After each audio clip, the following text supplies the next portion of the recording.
Halo semuanya, semoga kalian semuanya tetap sehat. Teman-temanku tetap bersemangat. Kali ini kita mau bahas sedikit ya tentang salah satu penyakit yang mungkin kamu sudah familiar, bahkan mungkin ada satu orang di dekatmu atau keluarga kamu yang pernah mengalami ini. Ya, ini adalah penyakit kejang atau kita bilangnya seizure, atau istilah kerennya dalam bahasa Indonesia adalah bangkitan ya. Bukan bangkit dari kubur ya, ini bangkitan yang lain, ini bangkitan penyakit ya. Oke, jadi apa sih sebenarnya seizure atau epilepsi itu? Seizure itu terjadi ketika neuron yang excitatory, yang dia menstimulasi itu tiba-tiba naik gitu aktivitas elektriknya di otak. Nah, penyebabnya apa sih? Penyebabnya biasanya adalah karena demam ya. Ini umumnya pada anak-anak. Makanya kita tahu kan ada penyakit yang namanya kejang demam, gitu kan ya.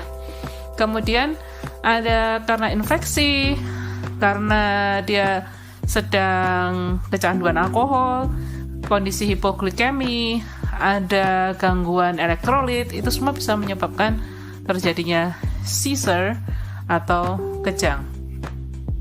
So, it's important ya to know what the cause is. Anda cari penyebabnya apa ya, itu yang di treatment sehingga seizure-nya bisa membaik. Tapi kita juga bisa kasih obat. Jadi obat itu tujuannya adalah menurunkan batas atau threshold di mana kejang itu bisa terjadi, sehingga pasiennya itu tidak mengalami kejang ya dalam kondisi-kondisi tertentu tadi. So that is seizure. Dan sekarang kita mau coba kupas apa itu epilepsi. Epilepsi itu nggak sama ya sama seizure. Yes, epilepsi adalah epilepsi dan seizure adalah bangkitan. Nah, jadi epilepsi itu adalah gangguan bangkitan kronik. Jadi bangkitan itu atau seizure itulah bagian dari epilepsi. Ada beberapa jenis dari bangkitan dan obat yang digunakan juga sangat bervariasi. Obat yang digunakan untuk treatment epilepsi itu namanya adalah obat anti epilepsi. Ya. OAE biasanya disingkat begitu. Jadi dia bisa bervariasi tipenya, mulai dari gerakan-gerakan jerking yang tidak terkendali, misalnya itu kita sebut sebagai kejang tonik-klonik atau bangkitan tonik-klonik. Bisa juga terjadi tiba-tiba hilang awareness-nya, sehingga kita sebut itu sebagai kejang atau bangkitan absence. What is important is seizure atau bangkitan itu bisa merusak ya dari neuron. Jadi dia menyebabkan kerusakan otak dan juga bisa mengancam jiwa. Itu yang penting ya. Hal-hal yang bisa menyebabkan seizure atau men-trigger seizure itu bisa jadi karena ada kecelakaan motor, ada misalnya tertembak, atau ada kerusakan trauma otak ya. Nah, jadi kalau misalnya ada trauma kepala yang hebat, yang berat, itu biasanya diberikan juga profilaksis atau treatment untuk seizure. Oke, itu beberapa jenis. Kalau penyebabnya sesuai dengan genetik masih belum diketahui dengan pasti.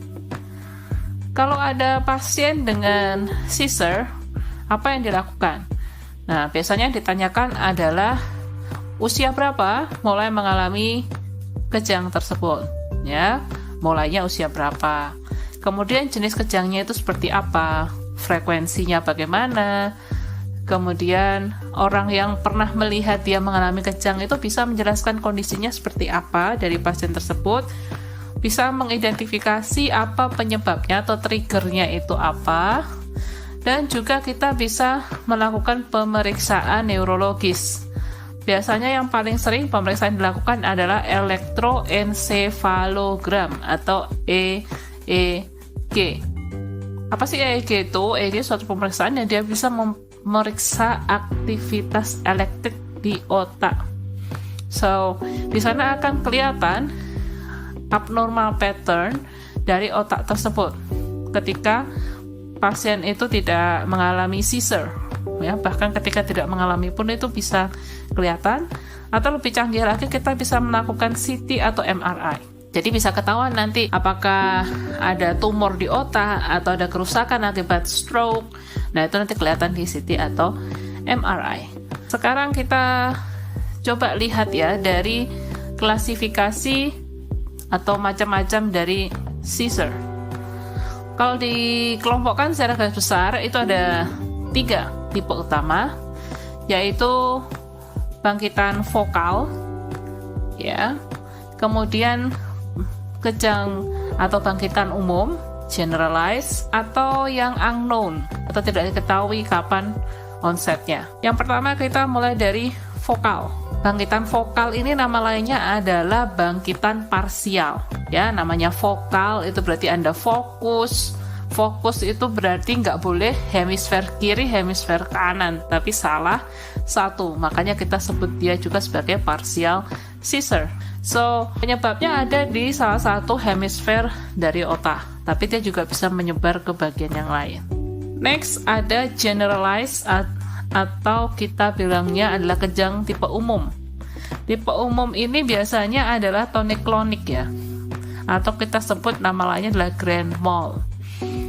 Ini adalah kejang yang penyebabnya itu di 2 hemisfer otak. Oke. Kalau tidak diketahui kapan muncul seizure atau bangkitan tersebut, nah ini kita masukkan ke tipe ketiga. Misalnya tidak ada saksi matanya atau terjadinya di malam hari, itu kita masukkan ke sana. Next, kejang vokal atau tadi kita sebut sebagai partial seizure diklasifikasikan berdasarkan apakah pasien itu sadar atau tidak sadar selama kejang. Jika pasien tersebut tidak kehilangan kesadaran, alias artinya apa ya, sadarkan diri, nah itu kita disebut sebagai vocal aware seizure, atau dulu kita kenal sebagai simple partial seizure. Kalau yang pasiennya tidak sadarkan diri, itu kita sebut sebagai vocal seizure with impaired awareness, atau dulu dikenal sebagai kompleks partial seizure. Ya, gampang ya, kalau sadar itu simple, kalau tidak sadar kompleks. Semua tipe dari bangkitan tersebut dapat ditandai dengan bagaimana gejala yang dialami oleh pasiennya. Bisa kalau misalnya gerakannya itu ritmis, ya, ada jerking, itu kita bilang sebagai clonic. Kalau dia tiba-tiba mengalami kekakuan atau ototnya lemah, itu kita sebut sebagai atonik. Kalau ototnya yang bergerak tidak terkendali, ya, itu kita sebut sebagai myoclonic. Kalau ototnya menjadi kaku atau tegang, itu kita bilang sebagai tonik. Tonik, atonik gitu ya. Kalau A itu kan dia enggak, jadi atonik itu dia kehilangan kekuatan atau tonus ototnya. Gejala yang non-motorik adalah perubahan dalam hal bagaimana dia melakukan sensation, kemudian emosi, juga cara dia berpikir atau kognisi. Nah, kalau ada generalized seizure atau kejang umum tapi tidak ada gejala motorik, itu kita sebut sebagai kejang absence. Oke, jadi dia kayak bengong gitu ya, kejang absence. Ya, kalau kita nggak ada di kelas gitu, kita absen gitu ya, atau ada antara ada nggak tiada gitu ya, itu bisa jadi absence gitu ya. Oke, sekarang bagaimana cara manajemen dari acute seizure ya. Biasanya seizure itu terjadinya kurang dari 2 menit dan tidak memerlukan medical intervention. Kalau dia terjadi jangka panjang, itu bisa menyebabkan brain damage dan bisa fatal. Kalau ada disebut di situ adalah status epileptikus, itu berarti seizure-nya itu lebih dari 5 menit. Jadi di otak kita ada mekanisme di mana kita bisa stop the seizure, but it's not work. Ya, that's the problem. Kalau 30 menit terjadinya, itu bisa terjadi long term damage. So it's a medical emergency dan kita harus berikan medical emergency treatment apabila terjadinya lebih dari 5 menit. Dan di situ kita tahu bahwa kalau status epileptikus itu ada tahapan-tahapannya atau ada fase-fasenya.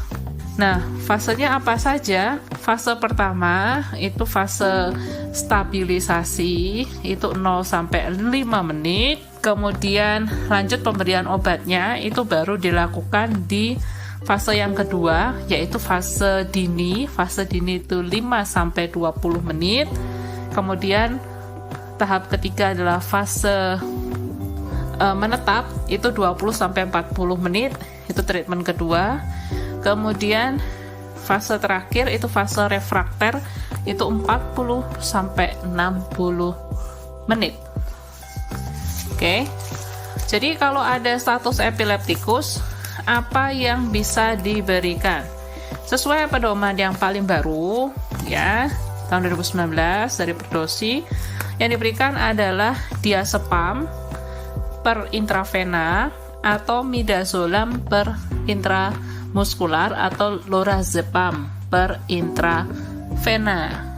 Jadi kalau pasiennya itu sedang kejang, itu biasanya kan kita susah tuh mau pasang akses intravena. Jadi kalau misalnya susah mau pasang intravena, bisa alternatifnya adalah diberikan midazolam secara intramuskular. Oke, itu catatannya. Kalau pasiennya tidak perlu terapi yang urgent, itu bisa diberikan secara rektal, itu diazepam ya. Itu bisa kita berikan ke pasiennya. Oke, itu sedikit penjelasan tentang status epileptikus. Sekarang kita coba masuk ke chronic seizure. Chronic ini berarti nggak sesaat tapi sering mengalami seizure ya.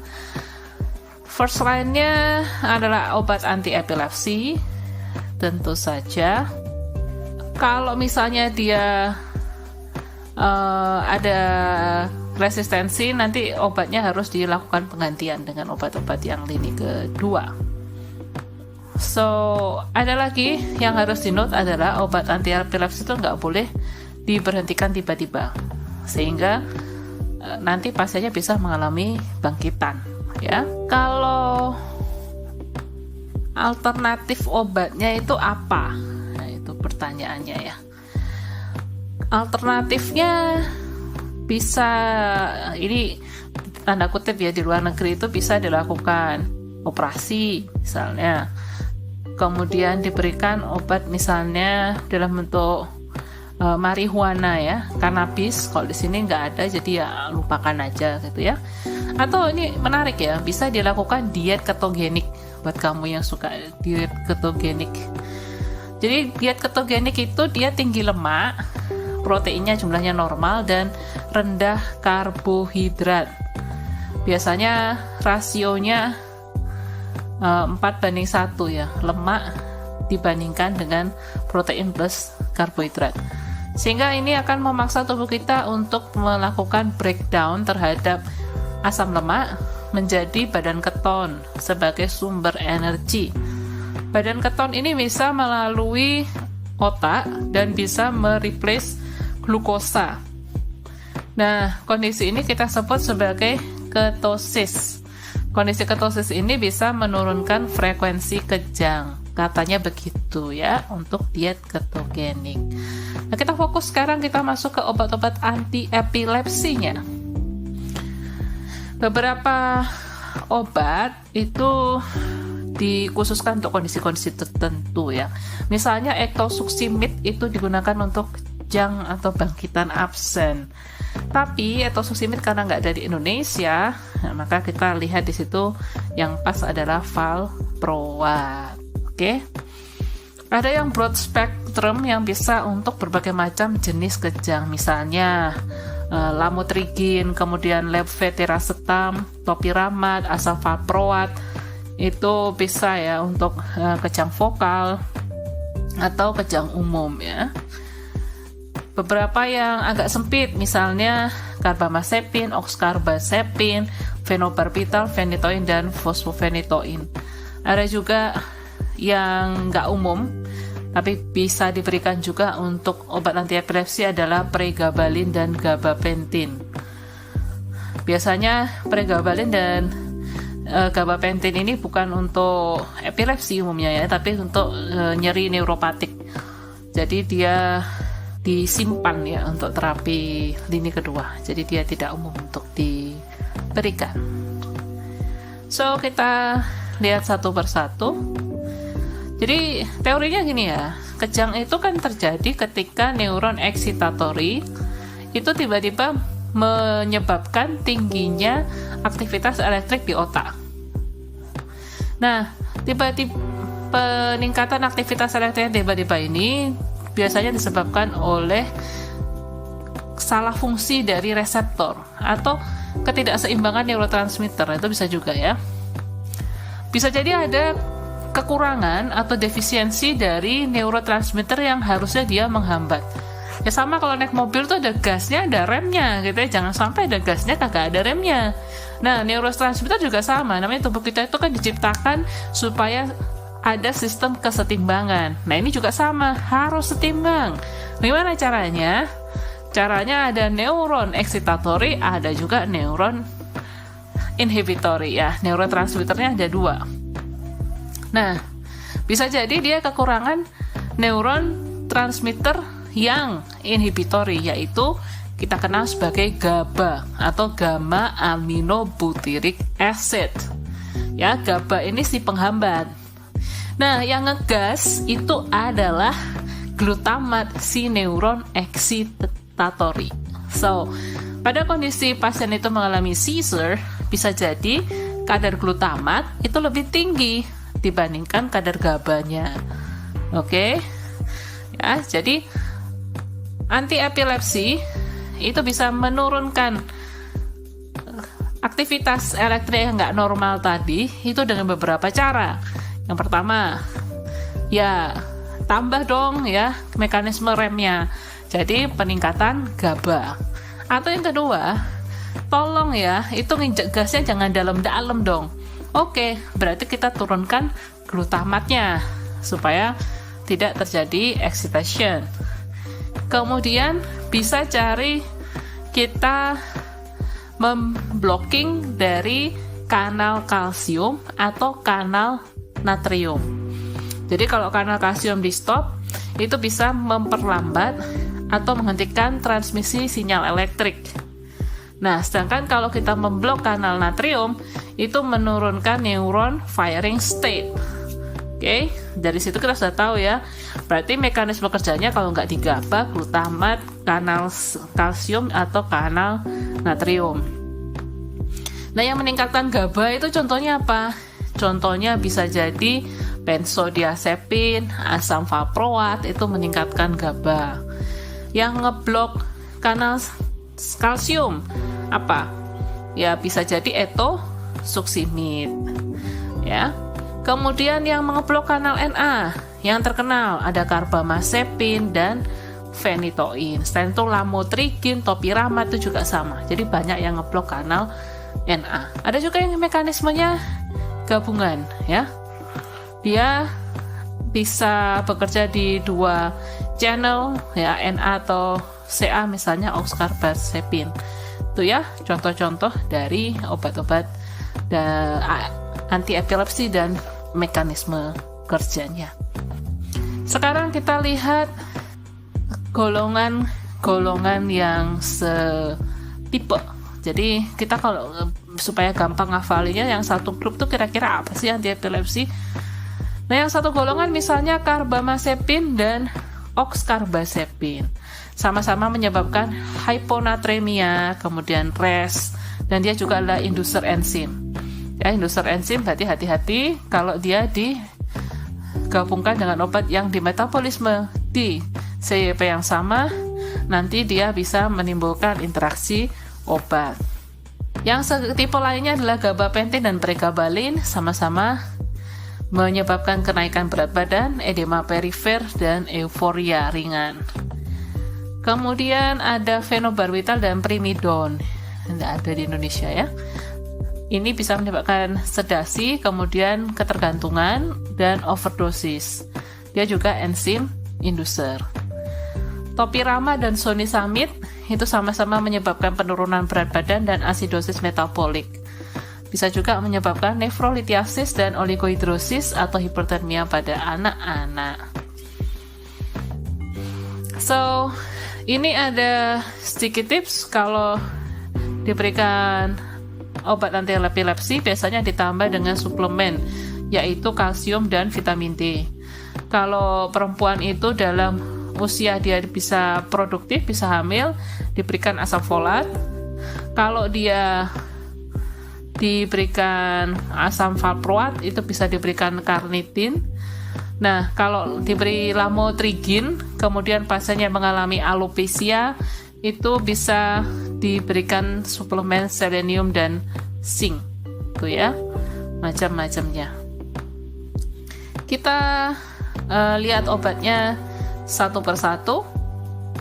Untuk obat yang pertama adalah lamotrigin, ya. Lamotrigin bentuknya adalah per oral.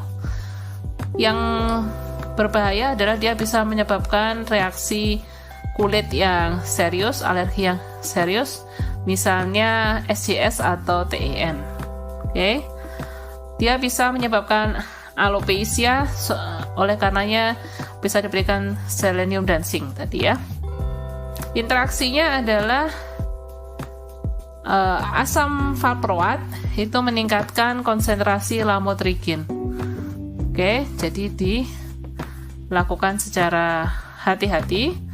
Kemudian jika pasiennya juga mengkonsumsi estrogen oral, ya kontrasepsi, itu bisa menurunkan kadar dari lamotrigin sehingga dibutuhkan dosis yang lebih tinggi. Oke, itu sedikit tentang lamotrigin. Next adalah levetiracetam. Levetiracetam atau Keppra ya mereknya.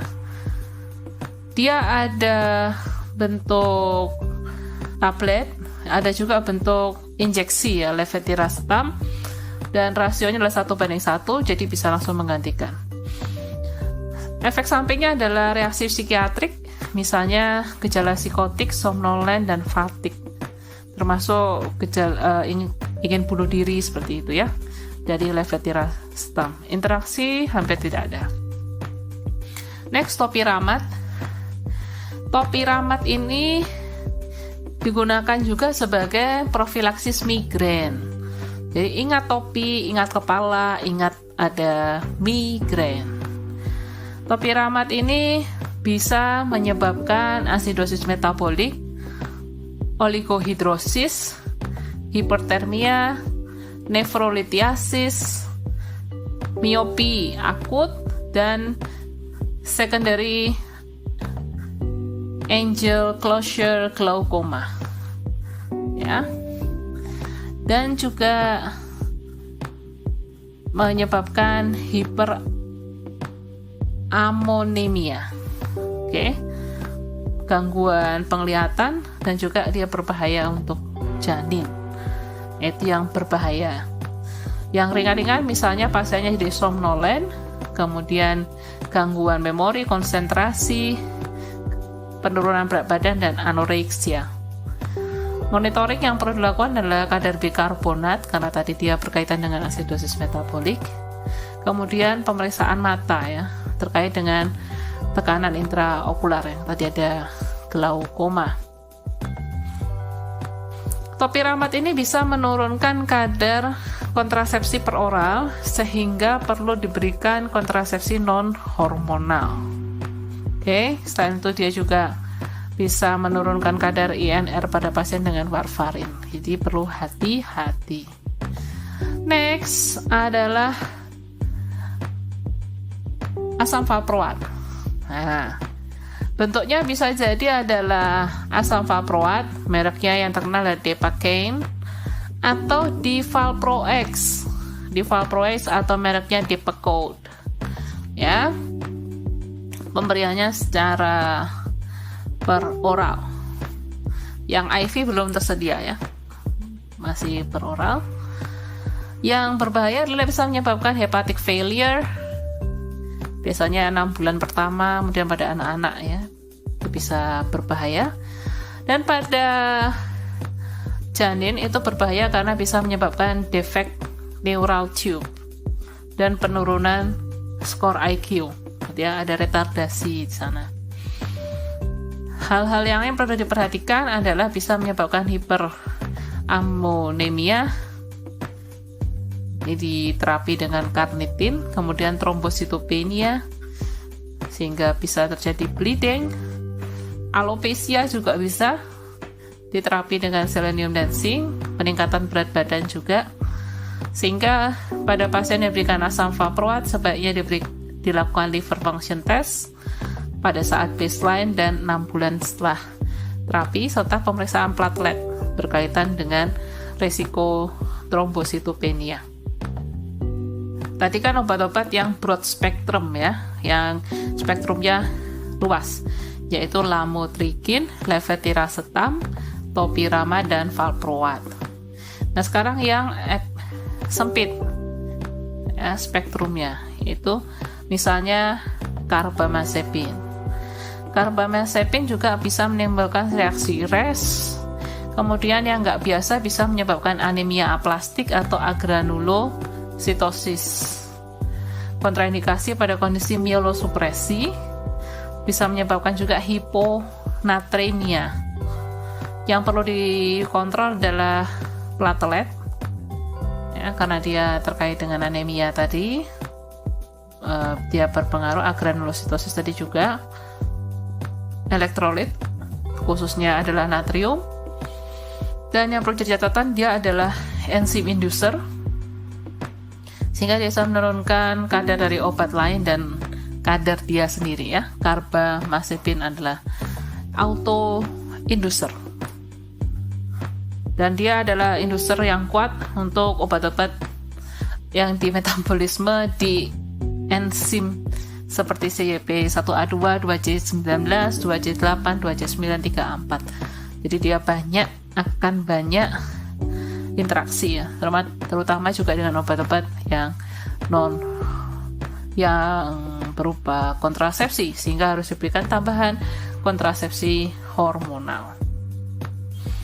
Oke, next adalah lacosamid tapi tidak kita pakai di terapi di sini, jadi kita next aja ke oxcarbazepine. Oxcarbazepine bentuknya per oral, reaksinya juga sama, dia menyebabkan reaksi alergi, SCS atau TEN, kemudian hiponatremia, dan dia harus dimonitoring kadar natriumnya terutama ya, jadi nggak terlalu banyak catatan untuk oxcarbazepine. Next adalah phenobarbital. Phenobarbital bisa bentuk tablet atau injeksi. Dia bisa menyebabkan depresi nafas dan membahayakan untuk janin ya. Side effect-nya bisa terjadi dependensi atau ketergantungan dan toleransi, dan efek seperti hangover ya, seperti habis mabuk-mabukan tuh kurang tidak sadar ya. Dia bisa menurunkan kadar kontrasepsi hormonal secara signifikan sehingga digunakan kontrasepsi non hormonal untuk phenobarbital. Selanjutnya adalah phenytoin dan fosfophenytoin. Bentuknya bisa per oral atau IV, tapi rasionya juga sama 1:1, jadi tidak perlu khawatir. Pemberiannya tidak boleh lebih dari 50 mg per menit untuk phenytoin ya. Sedangkan fosfophenytoin tidak lebih dari 150 mg per menit. Jika terlalu cepat, bisa terjadi bahaya hipotensi dan aritmia kardiovaskular. Yang perlu diperhatikan adalah pemberian phenytoin ini bisa mengakibatkan ekstravasasi, jadi bisa jadi edema, ya, kemudian nyeri dan warna kebiruan yang nantinya bisa menyebabkan nekrosis jaringan ya. Bisa berbahaya juga untuk janin, jadi tidak direkomendasikan untuk ibu hamil tentu saja. Kalau kadar albuminnya rendah, sebaiknya tidak diberikan karena nanti indeks terapinya sempit, jadi dia bisa kadarnya meningkat ya secara drastis. Toksisitas bisa timbul gejalanya misalnya nistagmus, ataksia, diplopia, atau blood vision ya. Pemberian kronik bisa menyebabkan gingival hyperplasia, kemudian hirsutisme, bisa juga hepatotoksik. Monitoring adalah fungsi lever, kemudian bisa kalau diberikan secara per IV, yang dilihat adalah jantung ya, misalnya ECG, blood pressure, kemudian heart rate, dan RR-nya. Itu perlu dilihat. Yang lain-lain apa? Yang lain-lain obat anti epilepsi ada benzodiazepin ya, clobazam, kemudian etosuximid, ada juga gabapentin, perampanel, ya, pregabalin, rufinamid, tiagabin, vigabatrin, sonisamid, ya, macam-macam. Itu tidak kita bahas karena sangat banyak obat-obatnya. Oke, sampai di sini dulu ya teman-teman untuk epilepsi penjelasan part 1. Kita sambung lagi di pertemuan berikutnya, yaitu di part 2. Apa aja yang perlu kita perhatikan tentang pasien-pasien yang diberikan obat anti epilepsi. Oke, jangan bosan untuk terus belajar dan tetap bersemangat. Sampai jumpa lagi dan goodbye.